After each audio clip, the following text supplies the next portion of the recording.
मेरी तरफ से तमाम सुनने वालों को सलाम। बहुत उम्मीद करता हूँ कि सब ही खैरियत से होंगे और सब अच्छे भी होंगे, खुश भी होंगे। और इस आज की स्ट्रीम में मैं फिर से खुशामदीद कहता हूँ सुनने वालों को। तो पहले जो कि मैंने कुछ दिन पहले एक वीडियो बनाई थी लफ्ज़ तौहीद के मौजू पर, एक स्ट्रीम की थी मैंने, और बहुत लोगों ने उस बात से डिसएग्री भी किया है। हालांकि मैंने हर बात को बाकायदगी से पढ़ा और आयात बता कर पढ़ा, और फिर ज़ाहिर है मेरी दलीलों पर एतराज़ करने के लिए जो एतराज़ करने वाले अशख़ास हैं उनके पास कोई ऐसी दलील होनी चाहिए थी कि जिससे मेरी बातों का रद्द किया जाता या मेरे क्लेम्स का रद्द किया जाता। लेकिन दिलचस्पी की बात यह है कि ऐसी कोई एक भी दलील किसी एक भी बंदे ने नहीं दी। और तो बातें बहुत की, और बहुत ही और तरीके के बड़े अजीब से कमेंट्स, और फिर असल बात से, असल मुद्दे से हटकर इस स्ट्रीम में जो कि बहुत से ऐसे मेरे सवालात थे उनसे हटकर और बातें तो बहुत थी, लेकिन किसी भी बात का कोई जवाब नहीं था। कोई 5 दिन हो गए लास्ट वीडियो को, लेकिन अभी तक सिर्फ यही जो है वो तनकीदें जो है वो हो रही हैं। लेकिन किसी के जो तनकीद करने वाले हैं उनके पास किसी एक भी सवाल का जवाब नहीं है। तो इसी से ये ज़ाहिर होता है कि इसीलिए वो अपना सारा वक्त उन्हीं तनकीदों पर ज़ाया कर रहे हैं जिनकी मुझे कोई उनकी वैल्यू नहीं है। मेरे नज़दीक ना उनकी कोई वैल्यू, ना उनकी अहमियत है, और ना ही मेरा वो मौजू है। एक कुरानी अकीदे पर इतराज़ करने वाला दलीलें दे, सबूत दे कि ये अकीदे जो हैं इस पर एतराज़ है, उस पर वो दलीलें भी दे, और उसी अकीदे को बचाने वाले और उसको संभालने वाले एक भी सबूत और दलील ना ला सकें, ये किस हद तक हैरत अंगेज़ और ख़तरनाक बात है। जितने भी एतराज़ करने वाले हैं उनमें से किसी एक ने भी मेरे किसी एक भी सवाल का जवाब नहीं दिया। जिन आयात को मैंने कुरान में से पेश किया, किसी एक ने भी अगर उनका जवाब नहीं दिया। फिर मैंने तौहीद का मतलब बताया, किसी ने भी उस पर बात नहीं की। हालांकि वो मेन मकसद था, मेन बात थी इस मौजू की कि तौहीद का असल मतलब है क्या। उस पर किसी ने भी आकर कोई तनकीद नहीं की, ना उस पर बात की। क्यों नहीं की? उसकी वजह है क्योंकि वो एक ऐसी सच्चाई है जो कि सामने, और उनको पता है कि ये बदल नहीं सकती। तो मेरे ख़्याल में इधर उधर की बातें करने से पहले सबसे पहले मुझे तौहीद का जो इस्लामिक जो है वो स्कॉलर और इस्लामी दुनिया में जो उसका मतलब लिया जाता है, सबसे पहले तो मुझे वो आकर जो है वो बताया जाता है कि देखो ये जो तुम तौहीद का मतलब बता रहे हो ये सही नहीं है, जो कि इस्लाम में लिया जाता है वही सही है और इस तरीके से सही है। तो कम अज़ कम मुझे थोड़ा होता कि मेरे किसी एक सवाल या किसी एक बात का जवाब मुझे मिल गया, लेकिन उस पर किसी ने कोई बात नहीं की। बरक्स इसके लोगों ने सिर्फ वो बातें की कि तुम्हारे पास इल्म बहुत कम है। कोई कहता है कि तुम यहूदी हो, कोई कहता है तुम्हें बात करने का नहीं पता। चलो मेरा इल्म कम सही, मेरा तरीका लाइल्मी वाला सही, फिर भी दलीलें दे रहा हूँ और कुरान से ही दे रहा हूँ। तुम में से किसी ने अभी तक आकर मुझे किसी एक भी आयत का जवाब क्यों नहीं दिया? और मेरी जितनी भी स्ट्रीम्स में जितनी भी बातें मैंने की, जितने सवाल किए, और तुम्हारे पास तो इल्म है, चलो तुम कुरान भी जानते होगे, बजाय इसके कि इधर उधर की बातें करो, इधर उधर के एतराज़ करो, और एमी फालतू बातें जिनका कोई मकसद ही नहीं है, जिनका मौजू से कोई ताल्लुक ही नहीं है, मुद्दे की बात ही नहीं करनी है आप लोगों ने, और बस वो बात करनी है जिससे सिर्फ ये लगे कि हाँ जी जी आप लोग जो है वो दीन के ठेकेदार हैं, दीन संभाल के बैठे हुए हैं। कम से कम किसी आकर जो बात हो रही है उसका तो जवाब दो। अगर उसका नहीं दे सकते तो ये इन फालतू बातों से मुझे क्या फ़र्क पड़ेगा, और उन सुनने वालों को क्या फ़र्क पड़ेगा जो कि इस स्ट्रीम को सुनते हैं। असल मुद्दे की बात क्यों नहीं करते? असल में जो इस बात के पीछे एक बात है ना कि असल बात नहीं करनी और सिर्फ अपना जो उनका अकीदा सिर्फ उसी को आगे घुसाई जाना है, उसी को घुसाई जाना है। और जो कोई बात कर रहा है उस अकीदे पर कोई तनकीद कर रहा है उसको नहीं देखना, अपनी बात रखी जाए। हालांकि वो बातें भी कुरान में से ही मैंने दिखाई हैं और बताई हैं, लेकिन फिर भी उनका अकीदा जो कि कुरानी अकीदा नहीं होता, उसको फिर भी वो उसी जगह पर रखते हैं, हालांकि कुरान की आयत भी उनके सामने होती है।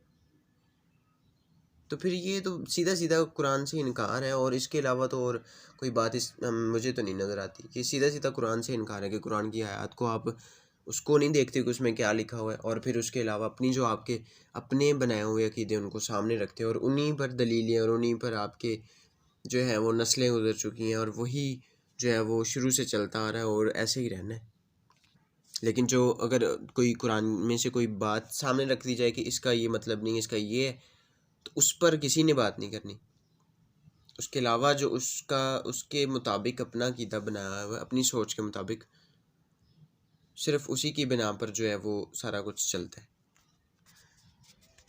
फिर मैंने अपनी इसी स्ट्रीम में जो कि पिछले 5 दिन पहले जो की थी मैंने, उसमें मैंने कहा था कि देखो, जैसे ही अल्लाह ताला ने जो है वो अल्लाह ताला का बनाने का तरीका, किसी भी चीज़ को, किसी इंसान को, किसी भी जानदार शय को बनाने का तरीका है कि अल्लाह ताला को, ये कुरान के मुताबिक ही बात है कि जैसे अल्लाह ताला पहले मिट्टी से बनाता है, फिर उसमें अपनी रूह फूंकता है और वो जीती जान हो जाता है।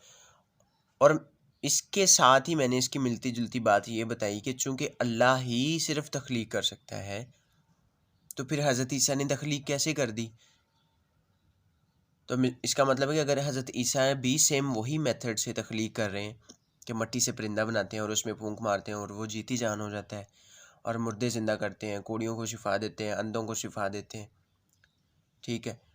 तो इसका मतलब है कि चलें तख्लीक की ही अकेले की बात कर लें, इसका मतलब है कि जो हज़रत ईसा थे वो भी अल्लाह वाली सिफ़ात रखते थे, अल्लाह के बराबर थे, उनका भी जो कि वज़न था वो अल्लाह ताला के बराबर ही था इन बातों में। तो मेरा उस बात में ये मतलब था कि अकीदा तौहीद जो कि दीन इस्लाम में बताया और लिया जाता है, वो तो इन इस आयत के मुताबिक भी जो है वो अकीदा तौहीद नहीं रहता जो कि बताया जाता है। इसके मुताबिक तो ईसा भी जो है वो खुदाबंद है। तो उसके जवाब में एक बंदा रिप्लाई करता है, जवेद कश्मीरी नाम से कोई है, तो बड़े लंबे लंबे कमेंट और बड़ी तफसील से कि देखो वो जो बात है वो हज़रत ईसा जो है अल्लाह के हुक्म से जो है वो तख्लीक करते थे।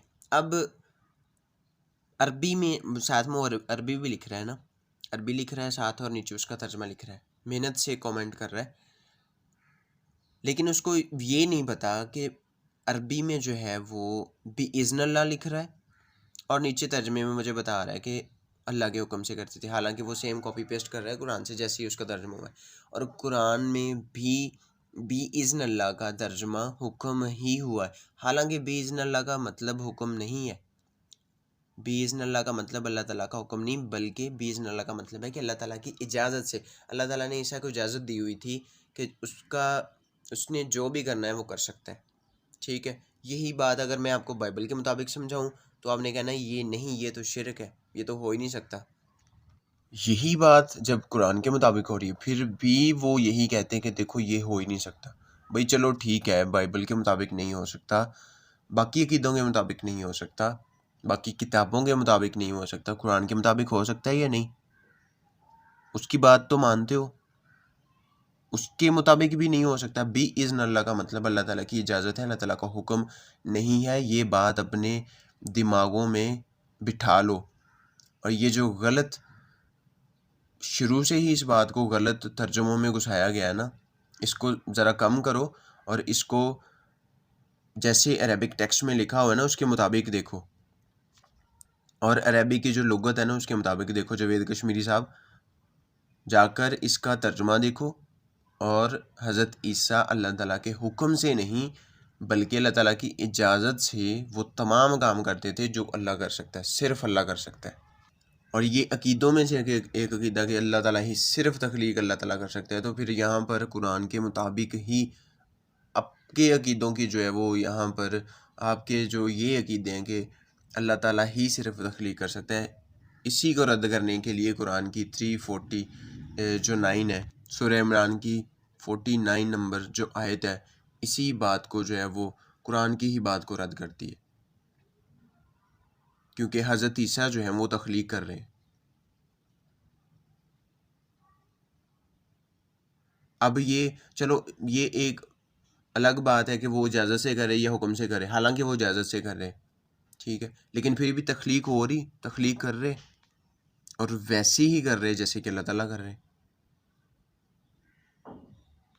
तो फिर वो अकीदा जिसे तुम लोग ये कहते हो कि ये अकीदा एक इस्लामिक अकीदा है और अल्लाह ताला को एक मानना है कि एक इस्लामिक अकीदा है, वो तो इस आयत के मुताबिक जो है वो बिल्कुल जो है वो रहता नहीं है। और जो अकीदा मैंने आपको बताया, जो कि तौहीद की मैंने आपको मानी बताया और उसका मफ़हूम बताया, उसके मुताबिक ये सारा कुछ ही ठीक है। लेकिन किसी और किताब से बताऊँ तो आपके लिए शिरक है, कुरान से बता दूँ तो फिर आप कहते हैं कि नहीं ये ऐसे नहीं हो सकता, इसका ये मतलब है, इसका ये मतलब। भाई सबसे पहले जाकर अपना इल्म ठीक करो। मेरा इल्म चलो मुझे शुक्र है खुदा ने अच्छा इल्म दिया है, कम से कम जाकर अपना इल्म ठीक करो और अपने अरबी की जो उसकी लुगत के मानी है उसको ठीक करो, उसको देखो कि उसका मतलब क्या है। सुनी सुनाई बात और उसको लिखी हुई बात आगे कॉपी पेस्ट मत करो। फिर यही जावेद कश्मीरी अगले कमेंट में क्या कहते हैं कि देखो कुरान जो है कलाम अल्लाह का है लेकिन कौल नबी का है। अब इस भाई का कहना ये है कि कलाम जो है वो कलाम अल्लाह ताला का है और जो कौल है वो नबी का है। अब इसका मतलब है कि जो कलाम अल्लाह ताला कर रहा है वो तो अल्लाह ताला कर रहा है, लेकिन उसको नबी जो है वो अपने तरीके से आगे लिखवा रहा है, अपने तरीके से। फिर यहाँ पर पहली बात ये है कि कुरान इस बात की तायद नहीं करता कि अल्लाह ताला लिखवा रहा है और अल्लाह ताला जो नबी है वो लिख रहा है। पहली बात, नबी को लिखना पढ़ना नहीं आता था, ठीक है। और नबी को जैसे, बल्कि हमें जो जब हम अहादीस पढ़ते हैं तो वहाँ पर ये लिखा हुआ है कि जब जिब्रील आता था वही लेकर तो वो जैसे आती थी वैसे ही नबी को सिखाता था और वैसे ही वो है उसको जो है वो किताब में लिखा जाता था। पहली बात कि कुरान में इस बात का जिक्र नहीं है। दूसरी बात कि अगर ये भी कहते हैं कि हाँ जी कौल जो है वो नबी का है, तो ऐसा हमें कहीं नहीं मिलता, क्योंकि अकीदतन जो अकीदा पाया जाता है जो कि हदीस में हमें मिलता है, क्योंकि ज़ाहिर है ना अकीदे हदीस में ही मिलते हैं, कुरान से जो अकीदे मानते हैं उनका कुरान से तो कोई ताल्लुक़ है नहीं। तो इसलिए अकीदा जो कि कहा यह जाता है, जब बात की जाती है ना कि कुरान बदला है या नहीं बदला, तो ये कहा जाता है कि देखो जैसे आया वैसे ही लिखवाया गया और वैसे ही हमें बताया गया, ठीक है। अब जैसे जिब्रील लेके आता था अल्लाह ताला उसको भेजते थे, जैसे वो लेके आता था सेम उसी तरह सिखाया जाता था। इसका मतलब है कि वो वहाँ पर कलाम अल्लाह का है लेकिन कॉल वाली बात कोई नहीं है कि नबी ने अपने कॉल से, हालांकि क्योंकि फिर अगर नबी अपने कॉल से उसको लिखवा रहा है, ठीक है, तो फिर उसमें जो है वो ऊंच नीच तो कंफर्म बात है ना। क्योंकि अब एक एक बात मैं कर रहा हूँ, अगर मेरी बात कोई अगला बंदा कर रहा है, ठीक है, उसी बात को वो अपने तरीके से कर रहा है तो मफ़हूम ठीक है वही होगा, लेकिन बात का तरीक़ाकार बदल जाएगा, बात की जो अल्फाज बदल जाएंगे और बात की जो अंदाज़ है वो बदल जाएगा। अब अल्लाह का अंदाज़ जो है वो नबी नहीं बता सकता, ठीक है। अब अल्लाह ने जिस अंदाज से बता दिया और जिन अल्फाज के साथ वही अल्लाह ताला ने भेजी जिब्राइल के ज़रिया, तो या तो फिर ये कहना और ये अकीदा करना कि भाई देखो वैसे का वैसे ही लिखवाया गया। और क्योंकि हम हदीस में पढ़ते हैं कि जिब्रील आते थे, क्योंकि नबी को पढ़ना लिखना नहीं आता था, इसलिए उन्हें वो सिखाते थे, जैसे आयत आती उनको सिखाते थे, ठीक है। इसका मतलब है कि जब सिखा दिया फिर वो उसको ऐसे ही लिखते थे। एक ये अकीदा है। और ये एक नया भाई ये जो कश्मीरी है, मैंने आपको बताया कि जिसका मैं आपको कमेंट बता रहा था, ये कहता है कि हाँ जी ये कॉल जो है वो नबी का है और जो कलाम है वो अल्लाह का है। इसने एक नया अकीदा और अंदर घुसा दिया। इन बातों का कुरान के साथ कोई ताल्लुक़ नहीं है और इन बातों का ही मेरे सवालों से जो है वो कोई ताल्लुक़ नहीं है। मुद्दे की बात करता हूँ कि ये जितने भी लोग आकर कमेंट करते हैं, किसी एक के पास भी कोई सवाल का जवाब नहीं होता। सिर्फ़ अपनी बात करते हैं और अपने जो इनका अपना दिमाग चलता है उसके मुताबिक बात करते हैं। ना तो कुरान के मुताबिक बात करते हैं, ना अल्लाह के मुताबिक बात करते हैं, ना ही जो अगला बंदा सवाल कर रहा है उसके सवाल के मुताबिक बात करते हैं और तनकीद कर देते हैं। तनकीद के ऊपर फिर अपनी राय देना शुरू कर देते हैं। कम इल्मी भाई, मुझे जितना भी इल्म है, मुझे पता है कि मुझे कितना इल्म है, लेकिन तुम्हें कितना इल्म है ये मुझे नज़र आ गया है। मुद्दे की बात तुम नहीं कर सकते, सवाल की किसी का जवाब तुम नहीं दे सकते और फिर आकर कहते हो कि हाँ जी कलाम अल्लाह का और कौल नबी का। ये कहाँ, ये अकीदा तो भाई तुम्हारा ही है। मैंने तो अभी तक किसी से नहीं सुना कि कौल जो है वो कौल नबी का। नबी ने तो अपने तरीके से, अगर आप कहते हो कि जो है वो कुरान में जो अल्लाह का कलाम है, इंसान का कलाम नहीं है, नहीं। अगर ठीक है कलाम अल्लाह का है, कौल नबी का है, तो उससे तो बहुत सारी चीज़ें बदल जाती हैं ना। अब एक एक चीज़ मैं कह रहा हूँ, किसी को मैं बता रहा हूँ, अगला बंदा उसको आगे जाके बयान करेगा तो उसके तो अंदाज़ बदल जाएगा, अल्फाज बदल जाएंगे, ठीक है। फिर उसमें जो है उसका हो सकता है मफ़हूम ही वो बदल दे, क्योंकि वो अपने तरीके से बात कर रहा है ना। अब मैं तो नहीं उसको वहाँ पर जाकर देख रहा। और फिर इसके बाद अगर ये जो है कौल नबी का, लेकिन ये बात किसी तौर पर भी साबित है नहीं, फिर उसके बाद क्या है? उसके बाद ये कुरान वो है ही नहीं जिसके बारे में ये दावा किया जाता है कि देखो जी ये कुरान है और ये अल्लाह ताला का कलाम है और ये वही कलाम है जो कि अल्लाह ताला ने नाज़िल किया था। इस टॉपिक पर तो हम बात कर चुके हैं कि वाक़ई कुरान जो है उसी ज़माने का है जो कि अल्लाह ने नाज़िल किया था। अच्छा, फिर ये मेरी जो आदम अलैहिस्सलाम वाली दलील थी कि आदम अलैहिस्सलाम को अल्लाह ताला ने क्यों सजदा कराया। अच्छा, ये भाई कहता है कि आदम अलैहिस्सलाम की के अंदर जो अल्लाह की रूह थी ना, तो मेरे भाई हर इंसान के अंदर ही अल्लाह ताला की रूह ही है, ठीक है। ये जो आप बात कर रहे हो ना, अगर आप इसको लॉजिकली देखो ना, तो हर इंसान के अंदर अल्लाह ताला की ही रूह है।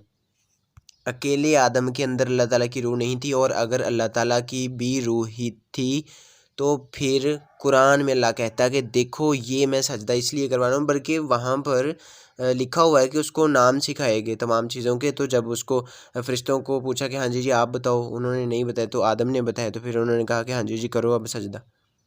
शैतान इसीलिए तो वो मुनकर ठहरा। शैतान को कहा कि करो सजदा, वो कहता कि नहीं, मैंने नहीं करना।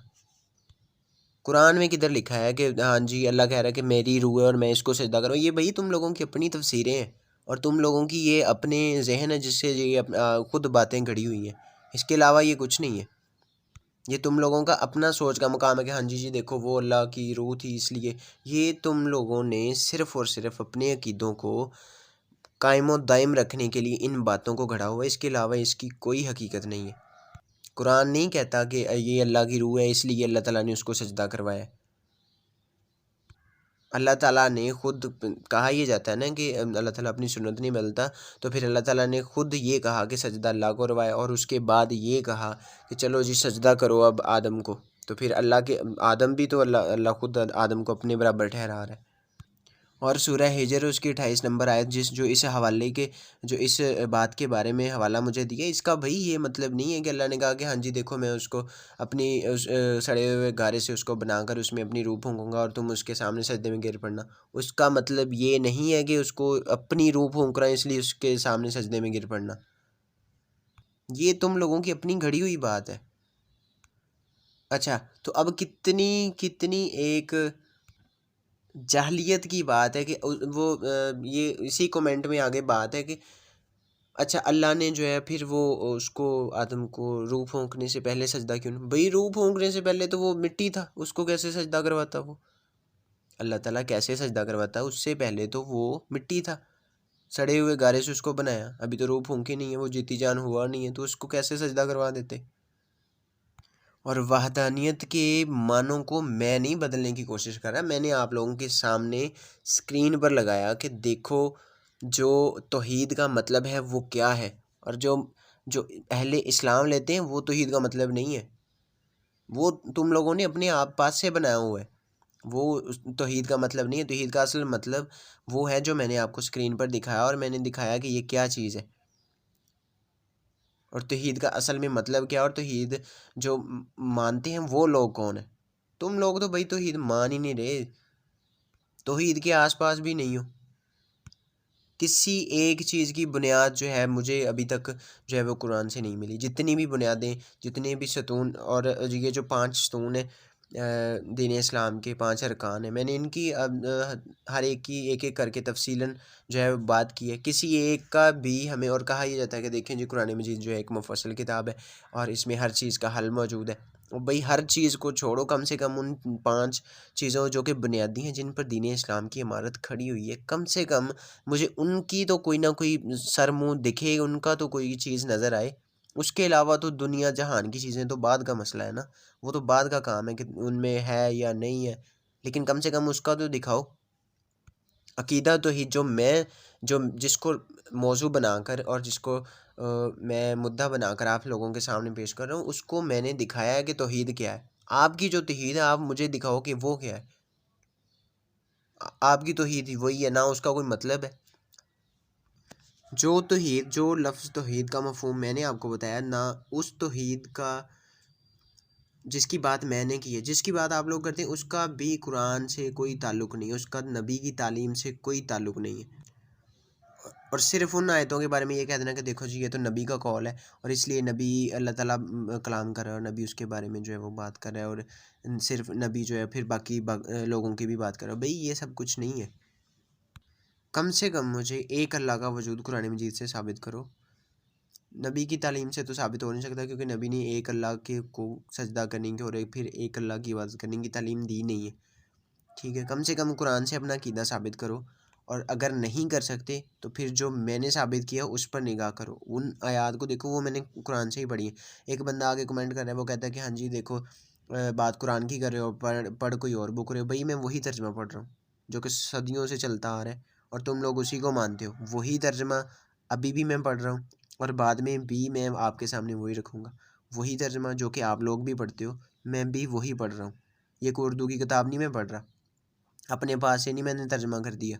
ये आप लोगों के आलमों का तर्जुमा किया हुआ है, आप लोगों की तफसीरें जो है उन जो लोग हैं आलम स्कॉलर्स, उन्हीं का तर्जुमा किया हुआ है, मेरा ये अपना तर्जुमा नहीं है।